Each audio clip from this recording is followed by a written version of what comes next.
this was so amazing. I had to just relate it. The man burst into the room. I was asleep. I stirred awake. I didn't know what was going on. I didn't know if I was in in our own chambers, if I was out in the big parlor room. The man, he comes in, he goes, "Oh my God, I can't believe it." And he slings the newspaper across the table. And I was like, "Wow, what happened?" He goes, "Oh, ho, ho." And he starts beating his head down on the table and on the wall, and he didn't know. And I said, "Buddy, what happened? What happened?" And he goes, "Look." And I look, and it was an obituary. And I was like, I can't read. I said, I can read a little, but it was going to take forever. Just tell me what happened. And he says, "Oh, my old dog." He wasn't really my friend. The man corrected himself. He said he wasn't really my friend, but John Erlinn passed away. Oh. And I looked, and there was a picture of John Erlinn. John was I don't know, he died in a car accident. He looked like a pretty handsome guy. And I asked the man, what was the connection? He goes, "Oh, Erlinn.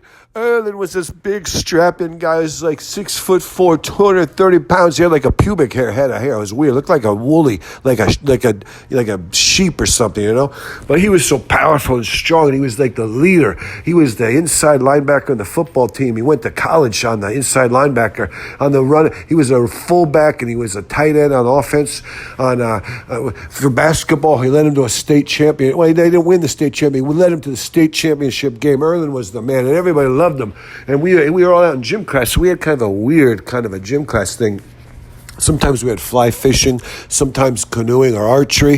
And one time we had lacrosse. And the gym teacher, he comes over and he picks Erlinn and another big jock. It might have been the quarterback of the football team, to pick teams. And Erlinn gets to pick first, and Erlinn picks me. And I almost fell over. I said, "What? Huh? What?" I said, "Really?" That's what I said, "Really?" I stepped forward. I was 98-pound weakling. I didn't have shoulders. My arms just like hung by my ribs. I was a 98-pound weakling. I was oxygen deprivation. I was unpopular. I had like a pubic-haired, woolly hair too. I was like, is that part of it? I don't even know. I was just, I was a 98-pound sot. And no one ever picked me first on an athletic thing in my life. And I was amazed. And I strode. I was the first pick. It never happened before in my life, or never again. And I'll never forget that day. It made me feel like a champion. It made me feel like somebody. I couldn't believe it. And you know what he did? He picked the next goofiest guy, the next nerdiest guy, the guy they called the Muppet. The Muppet was the third pick.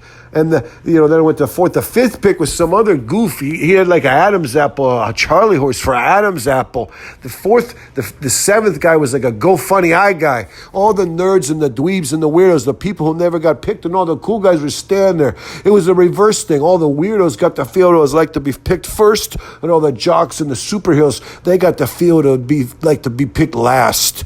You could see it in their faces. They were dumbfounded. And Erlinn just sneered and acted like he couldn't know what was going on. Erlinn acted like he didn't know nothing. And not only that, then Erlinn, in the lacrosse game, he led all the weirdos and the goofs and the weaklings to victory. And we beat all the jocks. It was an amazing day, and I'll never forget it. And now I look I haven't seen him in years and years, but I see in the obituary, Erlinn has passed. Oh, Erlinn. Erlinn, who gave me my greatest day as a youth, the day I will never forget to this day and beyond. I cherish that day. It was the first and only time I was picked first. Believe me, I mourn the passing of Erlinn.